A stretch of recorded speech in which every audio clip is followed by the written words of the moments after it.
अस्सलाम वालेकुम। आप देख रहे हैं प्रोग्राम एजेंडा 5। मैं हूं खतीजा राठौर। बिलावल भुट्टो कहते हैं कि मौजूदा हुकूमत की उल्टी गिनती शुरू हो गई है। अगर पाकिस्तान पीपल्स पार्टी के इतिहास से शहबाज शरीफ साहब वज़ीर आज़म है तो नून लीग के वोटों के साथ भी आसिफ अली जरदारी साहब सदर हैं। 10 अगस्त को पूंछ में इलेक्शन का तीसरा फेज़ होगा। पाकिस्तान पीपल्स पार्टी जो है वो धांधली के इल्ज़ामात लगा रही है।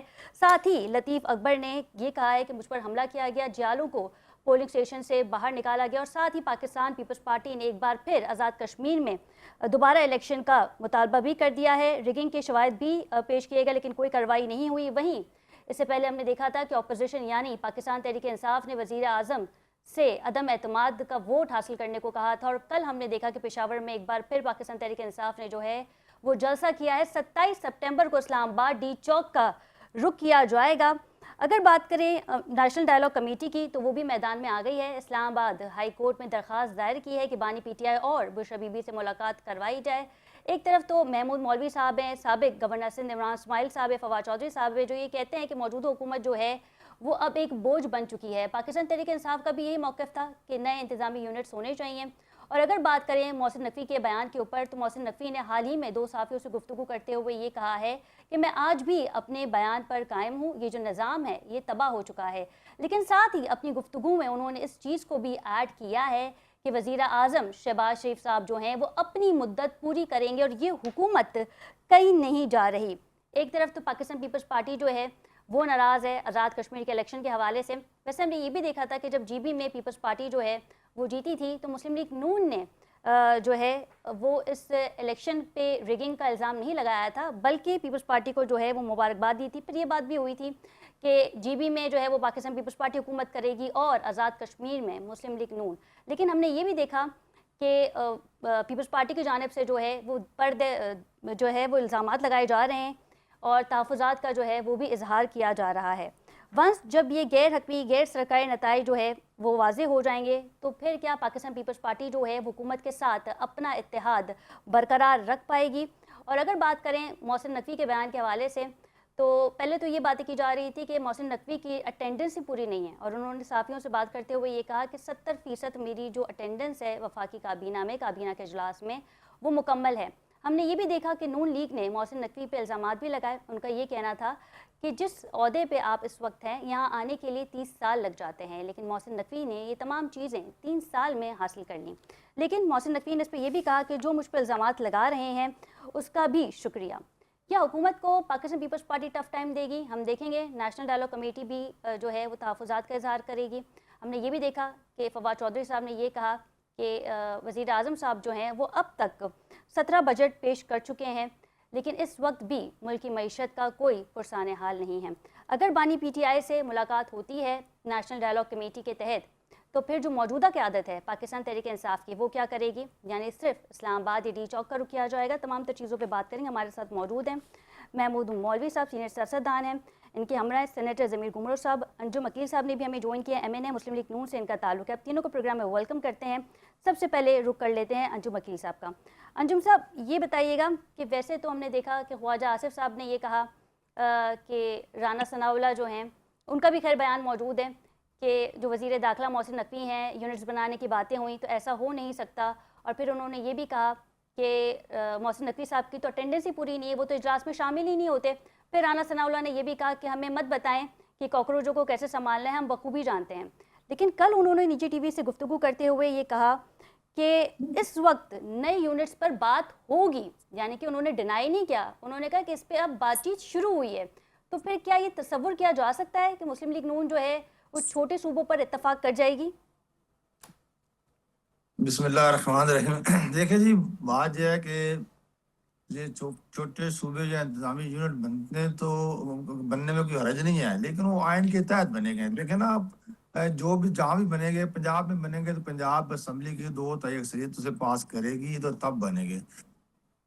इसलिए KPK में बनेंगे, KPK में 2/3 अक्सरियत होगी तो तब KPK में बनेंगे। तो ये एक कानून है जो 1977 का आइन है, उसके मुताबिक ये सारी तकसीम होगी।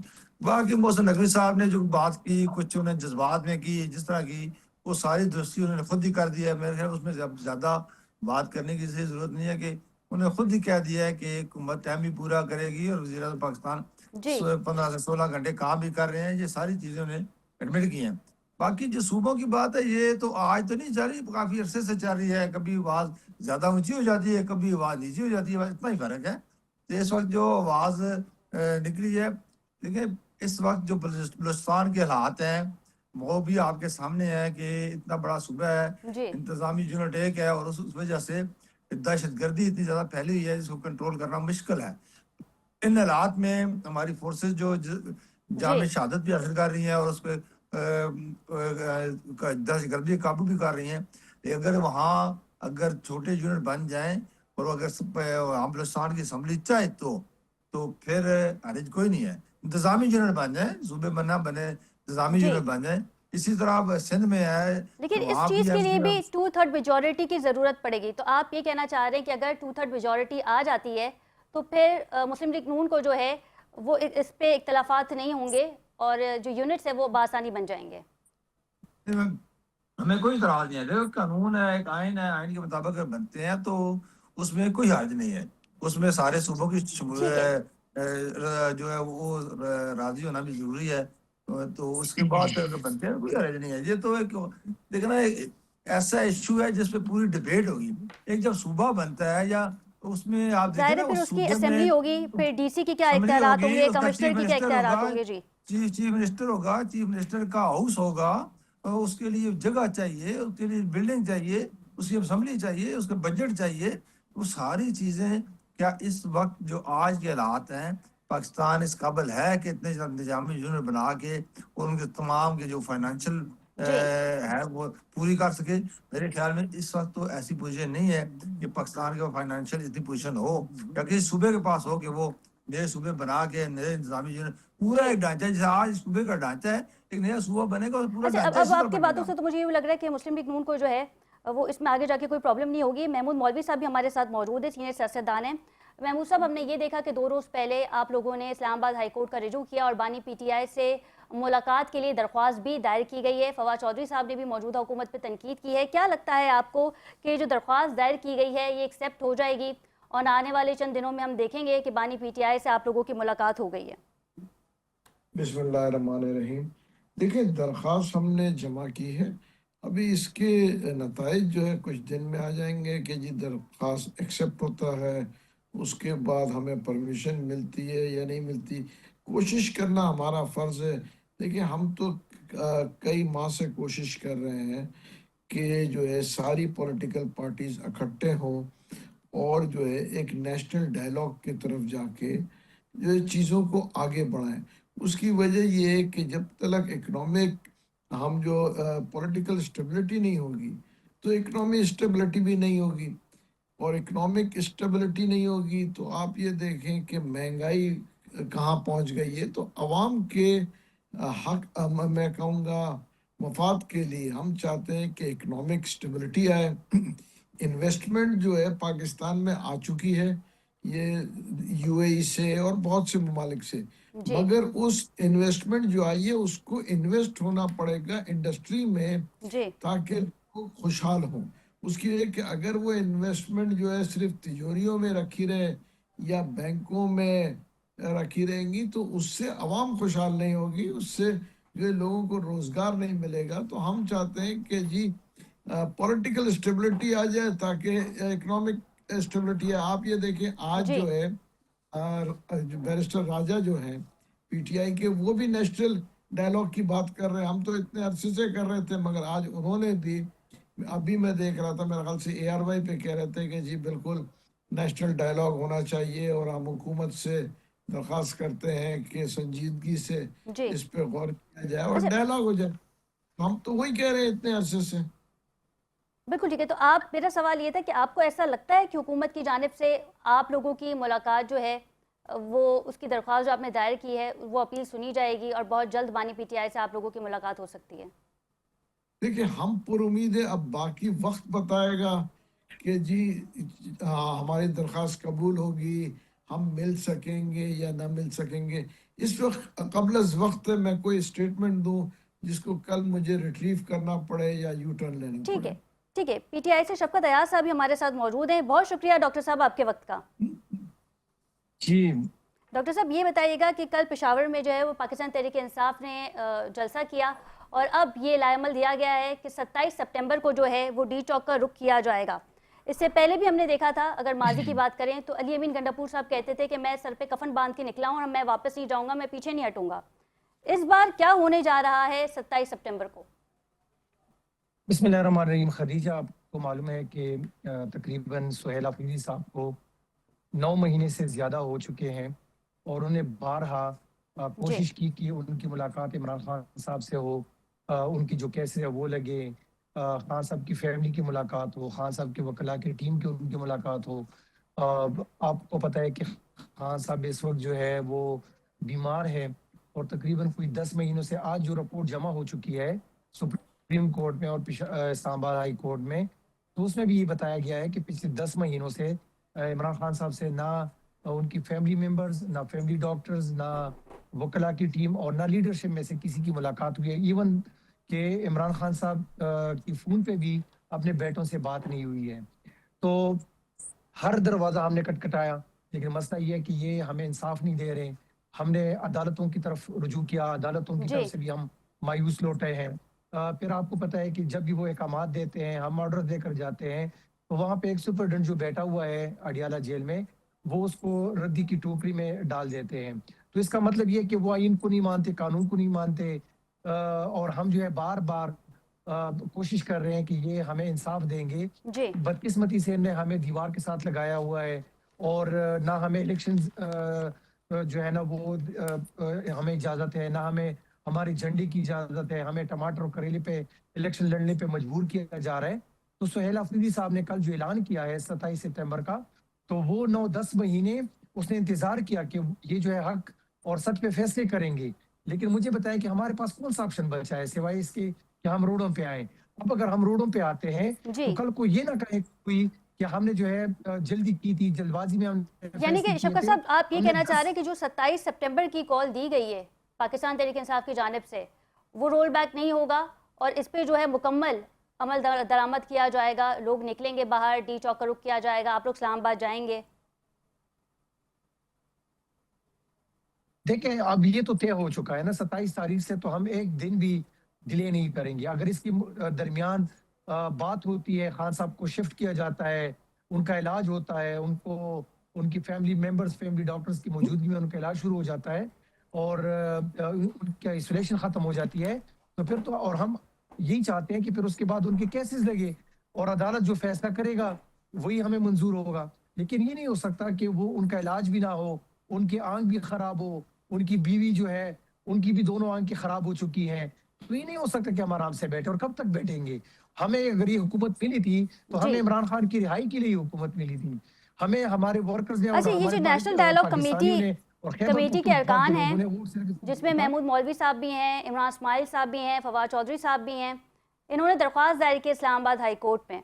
वैसे तो आप लोग ये कहते हैं कि पाकिस्तान तहरीक इंसाफ का हिस्सा नहीं है ये, लेकिन ये जो दरख्वास्त दायर की गई है मुलाकात के लिए, इस पे आपकी जमात का क्या मौक़िफ़ है? देखिए, मैं इस पे इतना ही कहूँगा कि मैंने पहले भी कहा था कि देखिए ये किस बुनियाद पे जाना चाहते हैं। अगर ये न्यूट्रल हो के पाकिस्तान की बका की बात करते हैं तो पहले जाके वहां बात करें जहां से डीलें बनती है, जहां पे लोगों को डीलों के लिए मजबूर किया जाता है, उनसे बात की जाए। ये नहीं हो सकता कि आप जाके इमरान खान के साथ हमने मिलना है, जुल्म भी उनके साथ हो रहे हैं और उनसे मिलना है, जो जुल्म कर रहे हैं उनसे जाके मिले, जो जुल्म उन पे डाल रहे हैं उनके साथ मिले, जो उनको आइसोलेशन में रख रहे हैं उनसे जाके बात करें। ये नहीं हो सकता कि जिस पे जुल्म किया जा रहा है आप कह रहे कि मैंने उनसे जाके बात करनी है। तो उनसे जाके क्या बात आपने करनी है?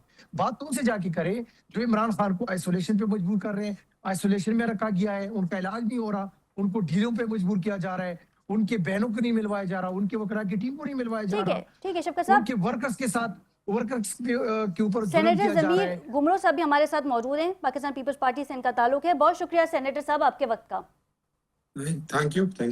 सेनेटर साहब, ये बताइएगा, इस वक्त पाकिस्तान पीपल्स पार्टी जो है वो मौजूदा हुकूमत पे तनकीद कर रही है, इल्ज़ामात लगाए जा रहे हैं आज़ाद कश्मीर इलेक्शन के हवाले से। पाकिस्तान पीपल्स पार्टी जो है वो इस वक्त इत्तेहाद में है, क्योंकि पार्लियामेंट के अरकान ने, जिसमें मुस्लिम लीग नून भी शामिल है, उन्होंने भी आसिफ अली जरदारी के लिए वोट दिया था और वो सदर भी बने थे। और यकीनी तौर पे आप लोगों के भी जो हैं वो वोट्स हैं वज़ीर आज़म शहबाज शरीफ को वज़ीर आज़म बनाने में। क्या समझते हैं आप कि इस इलेक्शन के बाद जो है वो पाकिस्तान पीपल्स पार्टी अपना इत्तेहाद हुकूमत के साथ बरकरार रख पाएगी? देखिए हमने इत्तेहाद किया है गवर्नमेंट के साथ, नेशनल इंटरेस्ट में किया है, और जो कॉलिशन गवर्नमेंट होती है वो मिनिमम पॉइंट्स पर उनका इत्तेहाद होता है। हमने ये इत्तेहाद नहीं किया था कि मुस्लिम लीग नून जो है वो कश्मीर में दाखिली करेगी और इंतखाबात में दाखिली करेगी, ये तो इत्तेहाद नहीं है ना हमारा। बाकी जो हमने जो है वो पोस्टें, जो प्रेसिडेंट की पोस्ट है या सेनेट चेयरमैन की है, वो कोई खैरात में नहीं लेगी। हमारा फॉर्म 45 है, और ये कह रहे हैं कि आपको क्योंकि 45 वाले ने वोट दिया है तो आप भी उसे छोड़ दें, तो हम क्यों छोड़ें भाई, वो 45-7 वाले आ जाएंगे। तो ये इश्यू जो है वो कॉलिशंस में आते हैं, बिल्कुल डिफिकल्ट इशू है, अभी डिफिकल्ट रिलेशनशिप है हमारी कॉलिशन में, और हमने वाज़ेह किया है उन पर कि ये जो है वो इत्तेहाद में बैठकर जो है वो किसी इलेक्शन में धांधली करना, ये मोरालिटी के भी खिलाफ है, कानून के भी खिलाफ है। जी हमने जो है वो अपना मौक़िफ़ जो है वो रख दिया है, कौम के सामने रख दिया है, और आइंदा हम फैसला करेंगे इसको कंटिन्यू करते हैं कि नहीं करते हैं, वो तो हमारी सीईसी करेगी और पॉलिटिकल लीडरशिप करेगी। तो मुस्लिम लीग के साथ जो है वो हमने इत्तेहाद किया था। जी शुरू में हमने पीटीआई को भी जो है वो कहा था कि हुकूमत बनाएं आप इंटरेस्ट में, लेकिन हमने नेशनल इंटरेस्ट में कहा था, क्योंकि फेडरल गवर्नमेंट तो होगी, किसी की भी होगी, वो तो बनेगी। अगर वो हम नहीं बनाएंगे तो हम इस सिचुएशन में थे कि हम किस पार्टी की सपोर्ट अच्छा करें। तो अच्छा, ये नेशनल इंटरेस्ट में बताइएगा हमने सेनेटर सपोर्ट साहब किया कि था, ये और जो नए सूबों के हवाले से बातचीत हो रही है, यूं लग रहा है कि शायद मुस्लिम लीग नून जो है वो इस पे रजामंद हो जाए कि नई यूनिट्स जो हैं, इंतजामी यूनिट्स बनाए जा सकते हैं पंजाब में।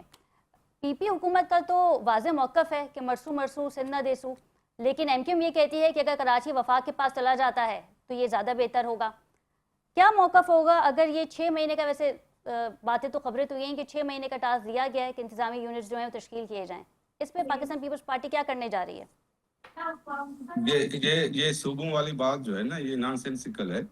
और ये इंतजामी यूनिट की जो बात की जा रही है, इंतजामी यूनिट तो पहले ही है। डिस्ट्रिक्ट और डिवीजन क्या है? डिस्ट्रिक्ट और डिवीजन में जो है वो लोकल इदारे भी है, डिस्ट्रिक्ट काउंसिल भी है, म्युनिसिपल कॉर्पोरेशन भी है, टाउन कमेटीज भी है, म्युनिसिपल कमेटीज भी हैं।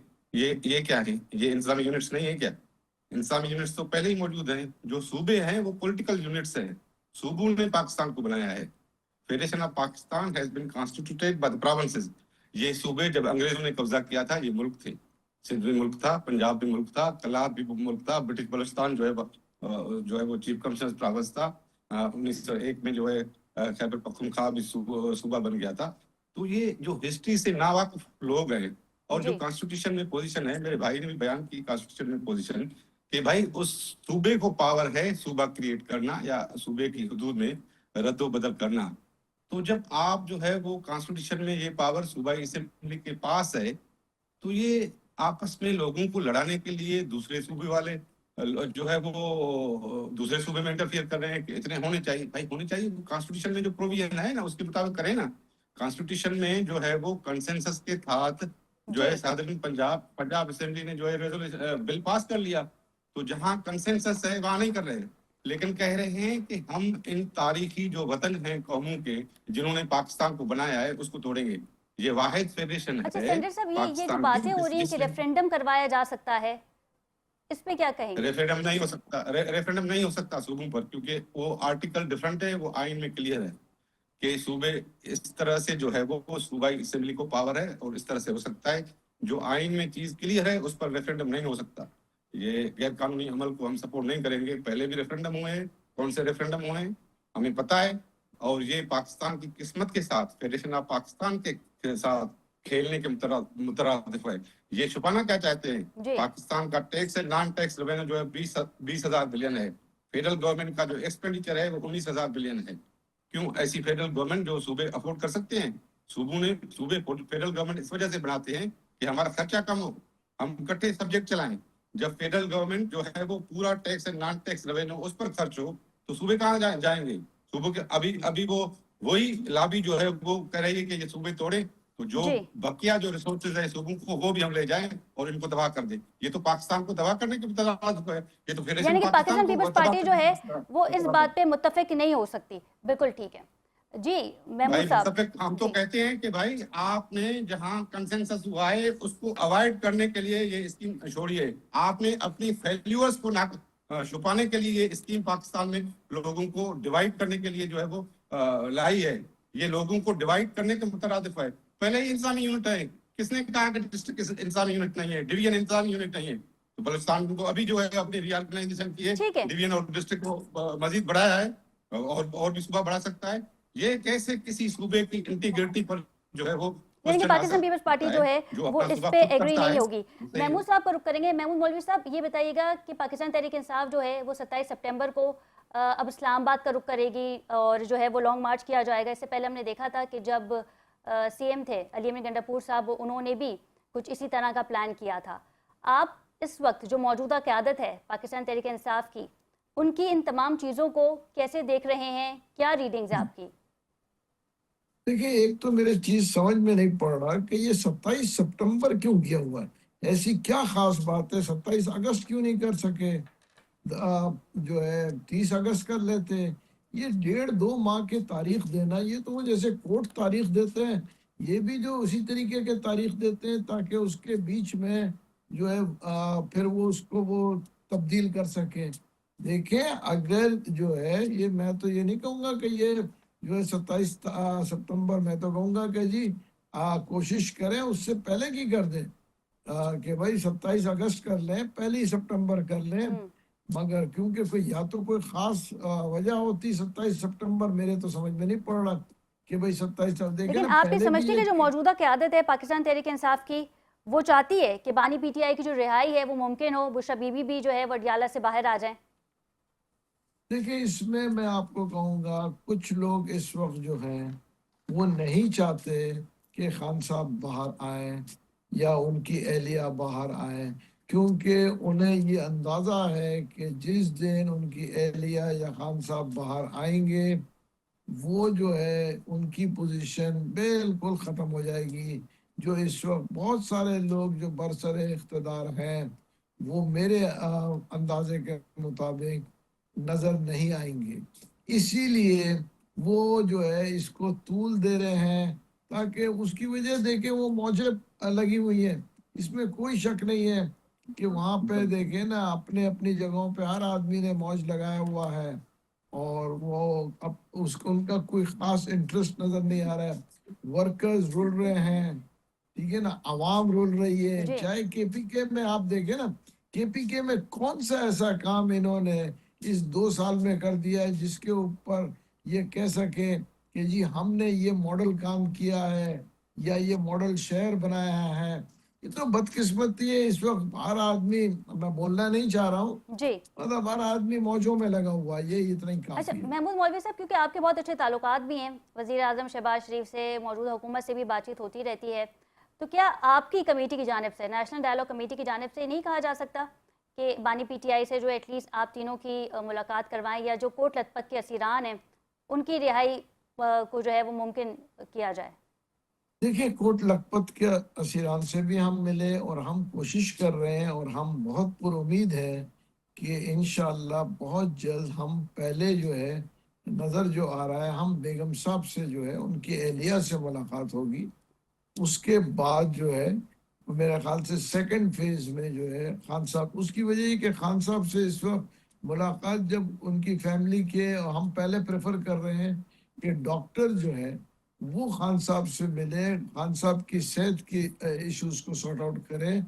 हम उनकी एहलिया से मिलके बहुत सारी चीज़ें उनसे सुनना चाहते हैं। उसकी वजह ये है कि चीज़ों को हम बेहतरी की तरफ ले जाना चाहते हैं, जो हम हमेशा से कहते हैं कि हम मुज़ाहमत की सियासत में बिलीव नहीं करते, हम मुफाहमत की सियासत में बिलीव करते हैं। और हम यही कह रहे हैं कि देखें, मुफाहमत से जो है इन चीज इश्यूज को सॉर्ट आउट किया जाए बनिस्बत मुज़ाहमत से। उसकी वजह यह है कि 3 साल मुज़ाहमत करके पीटीआई के इस वक्त के जो बरसर इक़्तिदार है देख लिया है, 3 साल में मुज़ाहमत करके क्या नतीजा इन्होंने पाया है। आप ये भी तो देखें, इनको जवाब देना चाहिए कि 3 साल मुज़ाहमत करके देख लिया। हम शुरू दिन से कह रहे हैं कि आए मुफाहमत के आपस में बैठ के बात करते हैं, सारी सियासी पार्टी साथ बैठ जाएं। देखिए, अगर इनको एस्टेब्लिशमेंट के साथ भी नहीं बैठना है तो कम से कम सारी पॉलिटिकल पार्टीज के साथ तो बैठना ही पड़ेगा ना। ये हो नहीं सकता कि आप आइसोलेशन में, आप पीपल्स पार्टी से भी नहीं मिलना चाहते हैं, आप पीएमएलएन से भी नहीं मिलना चाहते हैं, आप ठीक है। स्टैब्लिशमेंट से भी नहीं मिलना चाहते हैं। अच्छा, इसी पे और पॉइंट ले फिर आप लेते हैं कहेंगे कि जी शफकत हमें अयाज जो साहब है से। जी बिल्कुल ठीक है शफकत बेहतरी साहब, की ये तरफ जाएं। 27 सितंबर की क्या डेट है, क्या लॉजिक है? अभी इस वक्त जो है वो 1.5 माह है इस तारीख में, तो ये तो 27 सितंबर भी हो सकता था, लेकिन फिर इसे 27 अगस्त भी हो सकता था, लेकिन ऐसे फिर 27 सितंबर कर दिया गया। देखिए, पार्टी जब भी फैसला करती है, हमारी लीडरशिप, आपको पता है कि पॉलिटिकल कमेटी है, कोर कमेटी है, उनने मिल के ये फैसला किया है कि हमें इतना टाइम भी मिलना चाहिए कि जिसमें हम खैबर पुख्तनख्वा के अलावा बाकी सूबों में तैयारी करके निकले। ये नहीं हो सकता कि कल का, वैसे तो हम कल का दिन भी दे सकते थे, जी लेकिन जब तैयारी ना हो तो फिर हमने क्या करना है? अब हमने तमाम चीज़ों को, फिर कल को तो कम से कम ये कोई नहीं कहेगा कि हमने इनके साथ बात करने की कोशिश नहीं की, या अगर ये चाहते हैं कि खान साहब जो है मेडिकल ग्राउंड पे बाहर आ सकते थे, या उनकी जो है उनका इलाज हो सकता था, वो हॉस्पिटल शिफ्ट हो सकते थे, लेकिन चूंकि इन्होंने एहतिजाज की कॉल दी, इससे हमने सारी चीज़ें खत्म कर दी। हम ये चाहते हैं कि कम से कम इसके बीच में ये तमाम चीज़ें हों। बात ये, आपने महमूद साहब से बहुत सारी बातें पूछी, जी वो आके हमारे ऊपर उसी तरह की बात करते हैं जिस तरह ये तो वैसे भी हमसे भागे हुए थे, हमारी पार्टी को छोड़ के जा चुके हैं, इनका अब पार्टी के साथ कोई वास्ता है नहीं। लेकिन बात लेकिन ये ये है कि ये कोशिश तो बार कर बार रहे हैं ये ना वानी इल्जाम लगा पीटीआई रहे से हैं। मुलाकात के लिए, डॉक्टर नहीं, साहब। आप इनकी बात तो सुने ना, ये क्या कह रहे हैं? ये कह रहे हैं कि अगर खान साहब बाहर आते हैं, बुशरा बीबी बाहर आती है, तो शायद सुहेल अफरीदी जो है वो ना रहे, या जिनके पास ओहदे वो ना रहे, तो ये हमें गलत साबित करे ना। ये जाके जो बार बार मिन्नती तरले कर रहे हैं एस्टेब्लिशमेंट की, और पता नहीं कहाँ कहाँ जा रहे हैं, और ये खान साहब से मुलाकात करने की कोशिश कर रहे हैं, तो क्यों नहीं हो पा रही इनकी मुलाकात? मसला ये है कि इनके साथ खान साहब खुद मुलाकात नहीं करना चाहते। उनको पता है कि हमारी पार्टी को छोड़ के जा चुके हैं, तो मैं इनके साथ बात करके क्या करूंगा? अब इन्होंने, अगर इनके इतने ताल्लुकात हैं, तो जाके हमें गलत साबित करें। नहीं, वो तो जिनके फिर ये थ्रू भी ये कहते हैं ना कि मुलाकात आप कराना लोगों ने चाहते हैं, शाह महमूद कुरैशी उनके साहब की नहीं, तबीयत भी नहीं पूछी, ये उनके पास भी नहीं गए कोट लखपत, अगर ना ये उनके यास्मीन थ्रू, राशिद का रुख किया। देखें, अगर ये उनके थ्रू जाके इमरान खान से मिले, अगर वो चाहते हैं कि सिस्टम में तब्दीली हो, तो ये बाहर आके ऐलान कर दे, हमें तो पता चल जाएगा, या हमारी किसी की मुलाकात करा ले। ये नहीं हो सकता कि ये सिर्फ बीच में वो आस्तीन के सांप बन के वहां दिखाते हैं कि हम जो है ना इमरान खान को आजाद कराना चाहते हैं, फिर यहाँ पे पार्टी के पीछे बातें भी करते हैं, पार्टी लीडरशिप के पीछे भी बातें करते हैं। ये नहीं हो सकता। आप कहाँ पे करें, आप अपना मौके पे बात करें। ये आप क्या बात करें कि वहां पे आप मुलाकात करने की भी कोशिश करें और पार्टी में दरार पैदा करने की भी कोशिश करें? ये नहीं हो सकता। तीसरी बात यह है कि यहाँ पे जी सूबों के हवाले से बात हुई, पीपल पार्टी के मेरे दोस्त और मुस्लिम लीग नून के मेरे दोस्त दोनों लगे हुए हैं, और अब आपको पता है कि वक्त के साथ साथ जो है जी वो एक्सपोज होते जा रहे हैं। मसला ये है कि इनमें से किसी ने ये नहीं कहा कि मोहसिन नकवी जो खुद नॉन इलेक्टेड है, जो खुद सिस्टम से फायदे लेके, जो पॉलिटिकल बंदा 40 और 30 साल में फायदा नहीं ले सकता, इन्होंने 3 सालों में वो फायदे लेके वो बैठा हुआ है। आज मुझे बताया कि 4 साल पहले इनकी क्या हैसियत थी, इनको बैठाया गया, सिस्टम ने इनको जो है फायदे दिए, वो आके सिस्टम को डैमेज होने के, कोलैप्स होने की बातें कर रहे लेकिन हैं। साथ ही और उन्होंने यहाँ ये पे भी कह दिया कि आपको वजीर प्राइम आजम मिनिस्टर शहबाज शरीफ साहब, साहब जो है वो अपनी मुद्दत पूरी करेंगे। बात तो सुने ना, मैं क्या कर जी रहा हूँ। अब इनको तो जवाब बनता है ना कि जवाब दे कि आप लोगों ने सिस्टम उस दिन कोलैप्स किया था जिस दिन आपने इलेक्टेड प्राइम मिनिस्टर को कुर्सी से उतारा था, एतमाद लेकर आए थे। उस वक्त तो आप कह रहे थे कि मईशत ऊपर जा रही है, जीडीपी ग्रोथ ऊपर जा रहा है, तो उस वक्त जीडीपी ग्रोथ जो था 6.3 पे खड़ा था। उस वक्त आपके रेमिटेंसेस कितने पे खड़े थे? उस वक्त आपके तमाम इदारे अपने अपने डोमेन में काम कर रहे थे। वो उस वक्त आप मुझे बताएं कि पेट्रोल और डीजल की कीमतें क्या थी? आल दो के उस वक्त पूरी दुनिया में अगर आप देख ले, कोरोना के बावजूद महंगाई पाकिस्तान में नीचे थी। फिर आपने देखा कि उस वक्त जो फी बैरल पेट्रोल और डीजल मिल रहा था वो $120 मिल रहा था। आज देखे कि वो 83 और 89 पे मिल रहा है। फिर भी हमें जो है ना 400 से ऊपर के ठीक है डीजल और पेट्रोल मिल रहे हैं। ठीक है ठीक है 400 ठीक है, 4,000 इस पे अरब अंजुम अकील साहब से बात कर लेते हैं। मैंने पेट्रोल और डीजल में इन्होंने पैदा की। गवर्नेंस का तो ये इनका हाल है, ये उस पर बात ही नहीं करते। और अगर इन्होंने छोटी यूनिट्स की बात करनी है तो पंजाब में बनाए, लेकिन वो भी इदारे नहीं बना सकते। जिस तरह हम इदारों में कोई तब्दीली नहीं लेके आ सकते, हम पैसे नहीं कर सकते, तो पॉलिटिकल सिस्टम में फैसले अगर करने भी है तो ठीक है पॉलिटिकल लोग को ठीक है डॉक्टर साहब। अंजुम वकील साहब ये बताइएगा कि पाकिस्तान तहरीक इंसाफ तो ये कह रही है कि हम टफ टाइम देंगे, मौजूदा हुकूमत को 27 सितंबर की डेट भी दी गई है, लेकिन ये तवील डेट इसलिए भी दी गई है कि अगर मौजूदा हुकूमत मुज़ाकरात के लिए पाकिस्तान तहरीक इंसाफ का रुख करती है, उन्हें बुलाती है, बिठाती है, उनसे बात करती है, तो ये एक लंबा वक्त है, हुकूमत के पास भी जो है वो टाइम है कि वो पाकिस्तान तहरीक इंसाफ से इस पूरे 1 महीने के अंदर रिजू कर सकती है। क्या कहेंगे?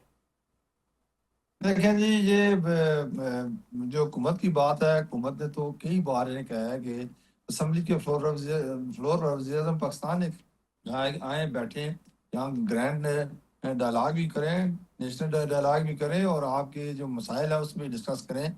ये बैठने के लिए तैयार ही नहीं हुए। आज भी आप देखें कि बैरिस्टर साहब स्पीकर साहब से मिले हैं। अगर वो उनको पार्टी उनको मैंडेट देती है तो स्पीकर साहब बात करेंगे, फिर उसके बाद वज़ीर-ए-आज़म सब बात करेंगे और बात आगे चल पड़ेगी। उनमें बहुत सारे मसले इससे मुलाकात से हल हो जाएंगे। लेकिन इनके बाद फिर वही है, जिस तरह अभी शफकत साहब और महमूद साहब की बात है, जी लेकिन ना ये पार्टी आपस में टूट-फूट का शिकार है। इसमें कोई सरबराह तो है ही नहीं जिसको ये कहा जा सके कि ये पार्टी का लीडर है जिससे मुज़ाकरात करने चाहिए। तो इसलिए इस पार्टी को अब जिस जिस तरह अभी आप कह रहे हैं कि 27 सितंबर की डेट दी है, इससे पहले कई डेटें दे चुके हैं, लेकिन अब मेरे ख्याल में लोग इनके साथ निकलने के लिए तैयार नहीं है, जी क्योंकि लोगों ने अब देख लिया है कि पंजाब में जो डिलीवरेंस है वो किस तरह है, और केपीके के लोग अब कहते हैं कि हमारी डिलीवरेंस ऐसी क्यों नहीं हो सकती। तो इन हालात में अब लोग कारकर्दगी को देखकर आगे चलते हैं, क्योंकि पीके में इनके पास तकरीबन 13 साल हो गया हुकूमत है, जी वो कारकर्दगी आपके सामने है। मरकज में आप ये 4 साल रहे हैं, वो कारकर्दगी आपके सामने है। अब मेरे ख्याल लोग काफी हद तक अवेयरनेस लोगों को आ चुकी है कि कौन मुल्क के लिए डिलीवर कर सकता है, कौन काम कर रहा है आज। तो इसलिए अब इनके साथ लोग बाहर निकलने वाले नहीं है। 27 सितंबर की डेट दें या 27 अक्टूबर की डेट दें, ठीक जितना है मर्जी टाइम है, अब लोग निकलने के लिए ठीक साथ है, तैयार वक्त की नहीं है। कमी है। सेनेटर ज़बीर साहब को रुख करेंगे। सेनेटर साहब, पाकिस्तान तहरीक इंसाफ जो है वो एहतजाज की तैयारी कर रही है, इस्लामाबाद का रुख किया जाएगा, डी चौक का रुख किया जाएगा। आप भी वैसे मौजूदा हुकूमत से इस वक्त नाराज़ ही लग रहे हैं, पाकिस्तान पीपल्स पार्टी। और हमने ये भी देखा था कि आज़ाद कश्मीर इलेक्शन में बिलावल भुट्टो ने ये कहा था कि मैं पाकिस्तान तहरीक इंसाफ के कारकुनों की तरफ अपना हाथ बढ़ाता हूँ। तो अब ये जो हाथ बढ़ाया गया है कारकुनों की तरफ, ये पाकिस्तान तहरीक इंसाफ की सीनियर क़यादत की तरफ भी जा सकता है? देखिए, हम तो पॉलिटिकल लोग हैं। हम तो नवाज शरीफ के साथ भी हमने, पीएमएलएन के साथ भी जो है वो हमने चार्टर ऑफ डेमोक्रेसी किया था, और उसने जो है वो 90 से हमारे खिलाफ जो है वो थे, इलेक्शन में धांधली भी की थी। तो ये पॉलिटिकल जो पार्टीज हैं, पॉलिटिकल डायलॉग में हम यकीन रखते हैं। और जो आपने ये बातें की कि फवाद चौधरी या मिफ्ता या काका नवाज़ी, ये तो अपनी पार्टियों से रिजेक्ट किए हुए लोग हैं। इनको इनकी क्या हैसियत है? हमसे जो है वो इन पर जो है बहस कराती हैं आप। ये तो इनको तो वो अपनी पार्टी ने रिजेक्ट कर दिया है, अवाम में इसका कोई नहीं।